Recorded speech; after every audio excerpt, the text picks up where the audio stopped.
Hello students, आपका अपना YouTube channel में मैं रविरंजन सर आपका स्वागत करता हूं। आज हम लोग पढ़ेंगे इतिहास के अध्याय 2 में भारत में राष्ट्रवाद। सबसे पहले हम राष्ट्रवाद को समझने का प्रयत्न करेंगे। राष्ट्रवाद है क्या? एक ऐसी विचारधारा जिसमें राष्ट्र के प्रति आपका एक लगाव हो और राष्ट्र की एक अपने नए प्रतीक चिन्ह हो, उनके गीत हो और एक ऐसी विचार जिसके कारण हम कह सकें कि हम इस राष्ट्र के नागरिक हैं। उसी तरह भारत भी ब्रिटिश औपनिवेशिक के काल में किस तरह भारत भारत बना, इसी की कहानी हमें यहाँ जानना है।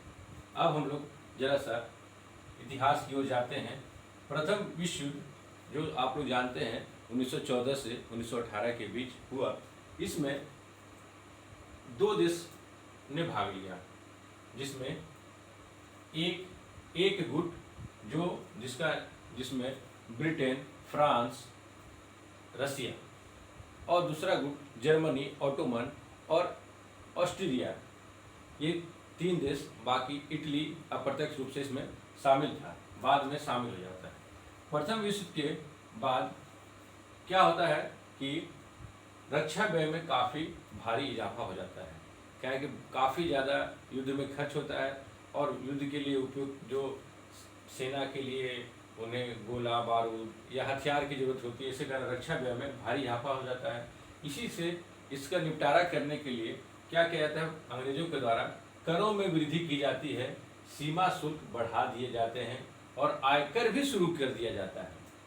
फिर उसी के समय में सिपाहियों की जबरन भर्ती की जाती है। ये भारत में भी किया जाता है, भारत में भी किया जाता है। और उसी के वक्त फ्लू जैसी महामारी भी आ जाती है भारत में, और फ्लू के साथ एक और बड़ी समस्या अकाल 1921 की, जब सबसे बड़ी जनसंख्या महाविस्फोट उसे कहा जाता है। उसी के बाद क्या होता है? गांधी जी के द्वारा भारत में पदार्पण 1915 ईस्वी में किया जाता है। गांधी जी जब भारत दक्षिण अफ्रीका से आते हैं तो उनके द्वारा पहला जो आंदोलन 1917 में चंपारण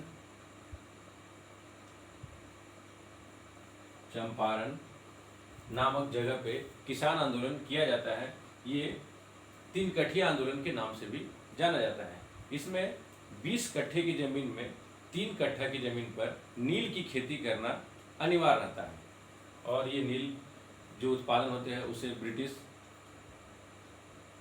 लंदन लेके चले जाते हैं, और ज़्यादा नील की खेती करने के कारण वो खेत बंजर हो जाता है। इसी के कारण किसान ये नील की खेती नहीं करना चाहते हैं और इसका विरोध करते हैं, जिसका नेतृत्व गांधी जी के द्वारा किया जाता है।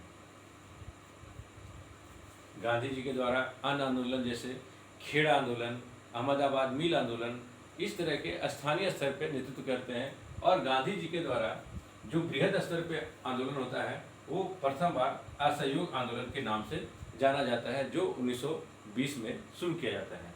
सबसे पहले गांधी जी द्वारा आंदोलन करने की जो उनकी जो शैली रहती है उसको जान लेते हैं। पहले उनका कहना था कि हमें आंदोलन सत्याग्रह के लिए करना है, अर्थात सत्य की शक्ति पे ही हम आग्रह कर सकते हैं। अगर हमारा जो विरोधी है शक्तिशाली है, अगर हम सत्य हैं तो सत्य के लिए हम खड़े रहेंगे और उनसे आग्रह करेंगे तो हमारी जीत निश्चित है। उसी के बाद असहयोग आंदोलन के पहले की पृष्ठभूमि को जानने का प्रयास करते हैं। पहले एक रॉलेट एक्ट कानून पारित होता है, जिसे काला कानून भी कहा जाता है, और ये इंपीरियल लेजिस्लेटिव काउंसिल के द्वारा पारित कर दिया जाता है। इसमें इसे काला कानून भी कहा जाता है। इसके क्या कारण है कि इसमें 2 साल तक बिना मुकदमा के आपको जेल में डाला जा सकता है, और इसी के प्रतिशोध में भारत के विभिन्न क्षेत्रों में विरोध प्रदर्शन किए जाते हैं।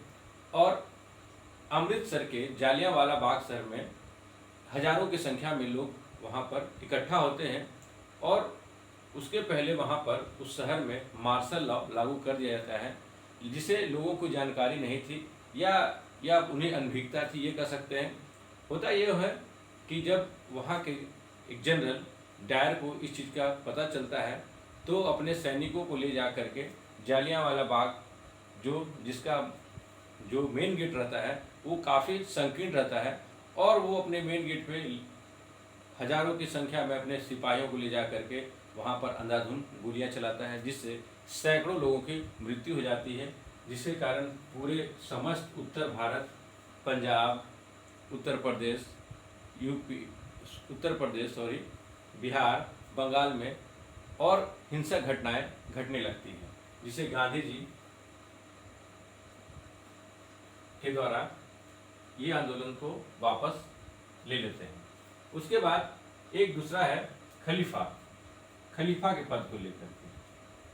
खलीफा, जैसा कि आप जानते हैं, प्रथम विश्व युद्ध में जो जर्मनी, ऑटोमन साम्राज्य, जो तुर्की और ऑस्ट्रिया शामिल थे, और ब्रिटेन, रसिया और फ्रांस, ब्रिटेन की जीत के बाद यहाँ खलीफा का पद को समाप्त कर दिया जाता है, जिससे कारण मुस्लिम समुदाय के लोग, जिससे कारण भारतीय मुसलमानों में असंतोष व्याप्त हो जाता है, और भारतीय मुसलमान भी अंग्रेजों के खिलाफ आंदोलन करने के लिए आतुर हो जाते हैं।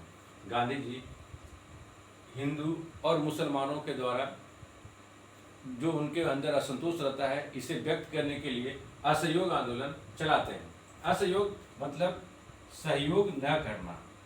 तो उनकी हिंद स्वराज नामक पुस्तक गांधी जी के द्वारा लिखी गई थी, उसमें कहते हैं क्या कि अगर चंद मुट्ठी भर लोग जो ब्रिटिश भारत में शासन कर रहे थे, उन्हें सहयोग भारतीय वो सेना के रूप में, पुलिस के रूप में, वकील के रूप में और सरकारी नौकरियों के रूप में उन्हें हेल्प करते, अगर अंग्रेज की सहायता नहीं करेंगे तो उन्हें सरकार चलाना मुश्किल होगा। तो गांधी जी द्वारा असहयोग आंदोलन चलाया जाता है। तो क्या उसमें क्या किया जाता है? सबसे पहले पदवी लौटा दी जाती है। अंग्रेजी के द्वारा दिए गए जितनी भी पदवी रहती है उसे लौटा दिया जाता है। सरकारी नौकरी करने वाले लोग अपना सरकारी नौकरी छोड़ देते हैं। सेना में भी, पुलिस में, अदालत में जाने वाले जो वकील रहते हैं अदालत जाना छोड़ देते हैं। और स्कूल, जो सरकारी स्कूल में वहाँ के जो स्कूल रहते हैं उसमें बच्चे भी जो पढ़ने जाते हैं वो भी स्कूल जाना छोड़ देते हैं। और विदेशी वस्तुओं का बहिष्कार, जो भी विदेश से आने वाले जो भी वस्तुएं रहेंगे उसका भारतीय उपयोग न करें। और साथ साथ ये जो आंदोलन की रूपरेखा तैयार होती है उसमें विदेशी कपड़ों की होली जलाई जाती है। शराब दुकानों की पिकेटिंग की जाती है। पिकेटिंग अर्थात होता है कि उन्हें शराब दुकान के सामने घेराबंदी करना, जिससे कि शराब की बिक्री न हो। आप जानते हैं शराब से सरकार को बहुत ज़्यादा ही रेवेन्यू आता है, जिसे उन्हें पिकेटिंग के द्वारा बंद किया जाता है। ये हुआ शहरी क्षेत्रों में किए गए आंदोलन। और ग्रामीण क्षेत्र के जो इस आंदोलन में शामिल होते हैं, जमींदारों को नाई धोबी बंद कर देते हैं, अर्थात उन्हें बाल काटने के लिए, उन्हें कपड़े धोने के लिए जो सुविधाएं मिलनी चाहिए वो सभी सुविधाएं बंद कर दी जाती है। साथ साथ आदिवासी बहुल आंध्र प्रदेश में गुरिल्ला आंदोलन भी चलाया जाता है।